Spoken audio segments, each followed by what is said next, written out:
Un grand soupir de soulagement ici à Bruxelles et sans doute dans d'autres capitales européennes alors que l'Union européenne a rempli ses réserves de gaz à 80% de sa capacité, 2 mois plus tôt que prévu.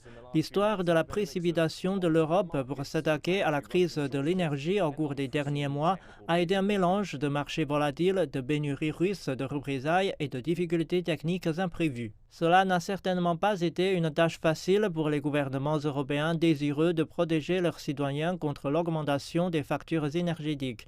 10 pays qui ont dépassé individuellement la barre des 80%, la Pologne et le Portugal remplissant 100% de leurs réserves de gaz, il est important de dire que la capacité de stockage varie assez considérablement.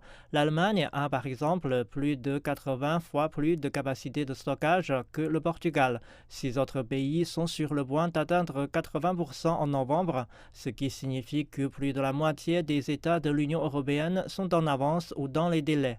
Cependant, cela signifie que l'Europe dispose d'un filet de sécurité en cas d'urgence plutôt que d'une solution complète à la crise énergétique. Certains pays sont encore à la traîne, notamment la Bulgarie et la Lettonie, et 9 pays, dont la Finlande, l'Irlande et la Grèce, n'ont pas de capacité de stockage à proprement parler, s'appuyant sur des accords de solidarité avec d'autres États de l'Union européenne. D'où l'importance de cet objectif de 80% à l'échelle du groupe des 27, bien que cela ne signifie en aucun cas la fin de la crise énergétique, cela signifie au moins que l'Europe dispose d'un filet de sécurité pour passer l'hiver.